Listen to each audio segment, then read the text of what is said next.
Catch. That's a. I just don't know it. I mean, there's so many. I know a lot of really good people. But would I want to have them go through all that torture, though? Whoa. I don't know. Would you pick somebody that you like? Somebody that you looked up to? Maybe this would be easier. Or somebody that you hate? Because you know they would get all the scrutiny. I don't know. I mean, I can't say. That's tough. I just... Would you pick a human? Yeah. Okay, there we go. All right, we got to start. Okay. Yeah. Male, female, no preference. No preference. Okay, would you go with a good human? I would go with a good human. Okay. So not somebody you hate. No. I mean, you can hate good people, I guess, but okay. All right. Well, I mean, all the qualities of a leader, obviously, who cares about humanity. I mean, that's all that I'm looking for. You know, I mean, obviously, that's why I don't like talking about politics, because you know it's they're difficult and it's complicated, and I don't really even try to get into it. So I'm a bad person to ask about that, but I don't know. To be funny or something, I would say Joe Rogan, but I don't know if that would be the best for this country. But yeah, so I don't know. I mean, it's harder than what you think, and that's when I was like, I'm not going to do that question. Because I could just see Biden people and Trump people like, quit playing games. And I really didn't feel like doing that tonight. So see, like I knew my boundaries. Mm-hmm. So I stepped away. So what other questions? Let's get these questions. Yeah. From Facebook.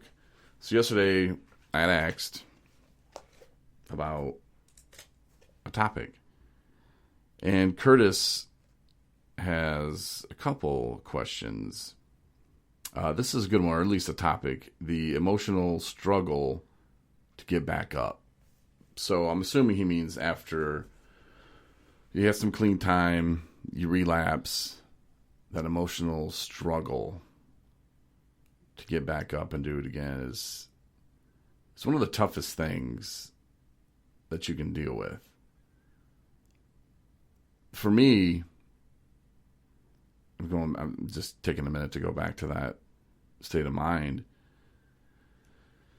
It was, I felt defeated.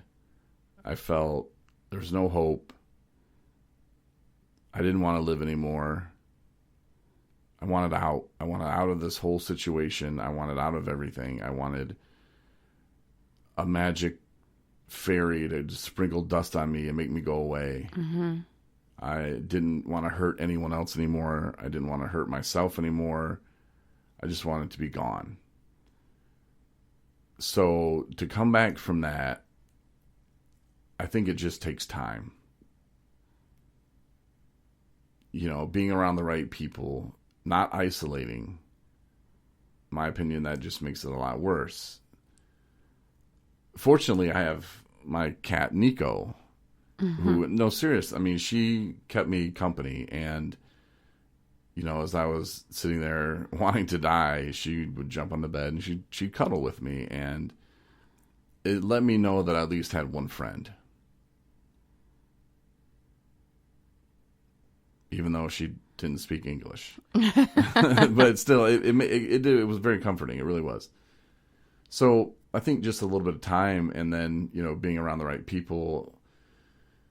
After a few days, I think it was just kind of like, all right, well, let's get back and let's do the thing. And, you know, a lot of times I would go to rehab again. And I think that, you know, not to really learn anything new, but just to be around that environment and for people who understood and people who didn't judge me. And it's hard to get there. I mean, that's to get your back there. You know what I mean? It's like I'm doing this again. Like I have to do this again. Mm-hmm. Yeah, I mean, it takes a lot of courage, and that's why I say for people that are going back again, they're like, oh, I'm embarrassed, or you know, it's here I am again. There should be no shame in that.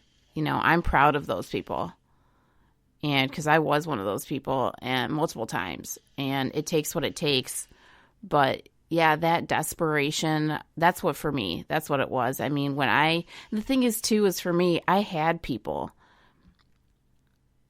that, well, I had family members that loved me, that wanted to hear from me, that wanted me to, get better and be better. But I didn't even want to talk to them. I didn't even want to let them in on how bad things were and how bad I was hurting and how much pain I was in, because it was an old story. It was just old news, and I didn't want them to feel sorry for me anymore either.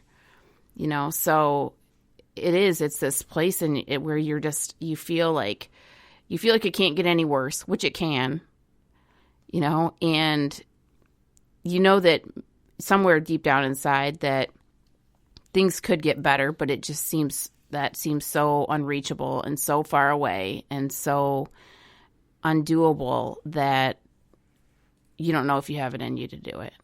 And you really have to just dig deep. You have to dig deep and just put yourself out there and know that in the end, that God loves you, or, whoever you believe in, and that you're here for, a reason, and that, no, it's not easy, but it doesn't have to be like this, and things can be better. And I think that kind of answers the second part of this question, was to how to find the good in the pile in front of you. Mm-hmm. It's finding those people that, deep down, they love you. And if you don't have those people, call me. Right? And like Marty said, we're proud of people that go back, because we were there. We know how hard it is. Yeah. And, you got some balls to you. So. And it takes time. Even once you're there, it takes time. Mm-hmm. But to just, find the good, Nico, like my cat, like that was something that I would find the good in, even though my life seemed like a total mess. I was failing at everything. My cat still loved me, and I knew that, and I could find the good in that.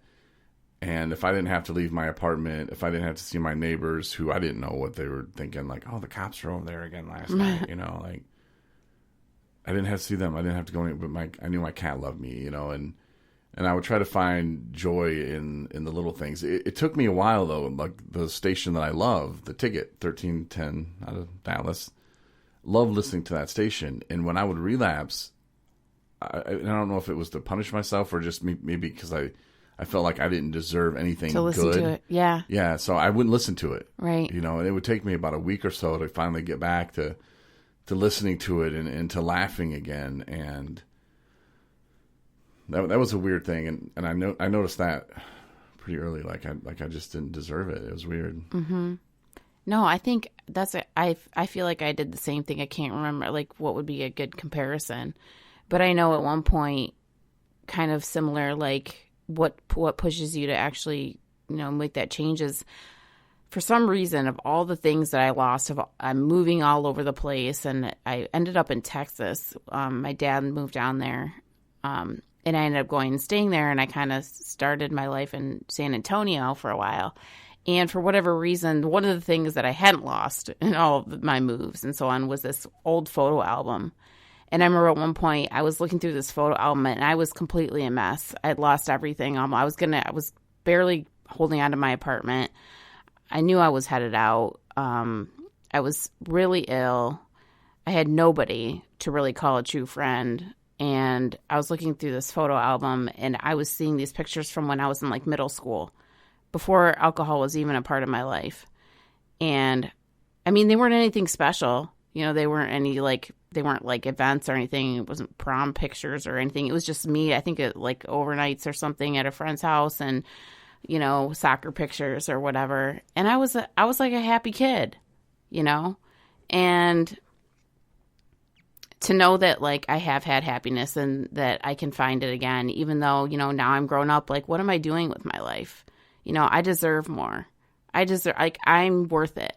I'm worth getting sober. And I don't even know where. I was all by myself in this crappy, it wasn't actually that crappy. It was a decent apartment, but I was all by myself and I was lonely, and I just was like, I can't do this anymore, And And that's a perfect example, and I got up and I actually, moved out and ended up going back to Michigan to be with my family. And even then that took time. Even then, I mean, it's not like a snap and then, I was, on my way back to rehab. It took a minute too. So give yourself some grace. But I knew from that time that I was like, I need to turn things around. So it takes what it takes. But you finally started finding that joy in the little things again, though. Mm-hmm. Yeah. All right. So, Curtis, thank you for that topic. Another topic was, I believe, from Ed. And he said community. Just want to talk about Community. So I think it's a pretty good TV show. I don't watch it that often. Is it still on? I have no idea what you're talking about. I think it's you guys trying to be funny with my jokes. Is it a show? I think the Community. Yeah. Community. As Tyrone would say. Community. Community. Anyway. Yeah, Community is huge. I found that, seeing a therapist helped. I also found that going to church helped. And it wasn't just going to church, it was being a part of groups. And I mentioned it before, it was a community group that I was involved in. And it was like AA, but without drunk people. Like, I was the only drunk guy there. So, experiencing that, and they actually had me be the guy that picked up donuts. So, hell yeah, I was in. But then, like, as soon as I got that title of the donut guy, I think I relapsed again.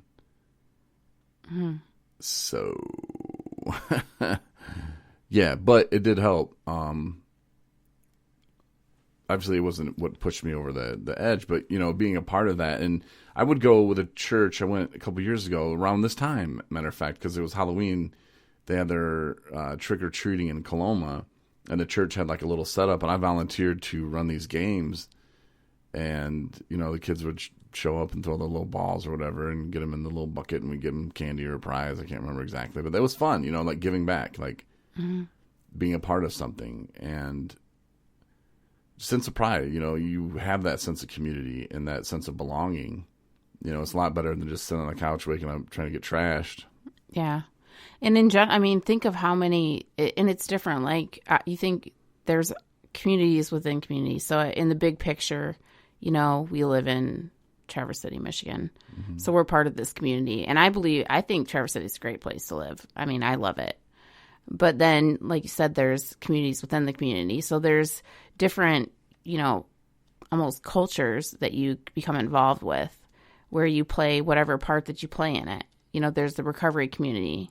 And then there's your church community, and then maybe your, book club community. I don't know. It's the people that you interact with, and they can overlap. They don't have to. Right. But finding strength in just being part of something, some kind of group, or being people that you relate with, people that you're comfortable with. Don't try to shove a, round peg into a square hole or whatever they say, vice versa. It's that, people that you can relate to and that you're comfortable with. That's your community, and that's the beauty of when you're sober, to be able to find those. Mm-hmm. And you don't have to be alone anymore. It's like when you're doing drugs and drinking. There's nobody. Well, I mean, there are people, but they're not real. I mean, they're not healthy.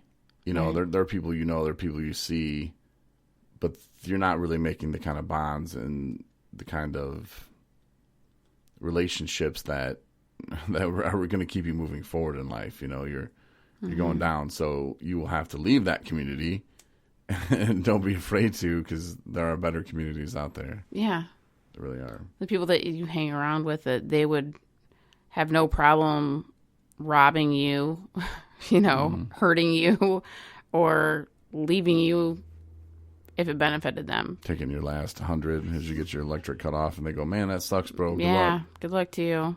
But you just took my 100, Well, yeah, you have to pay for their house and their cars and stuff. And I don't care about you, man. They don't care about you. Quit buying your drug dealers new stuff.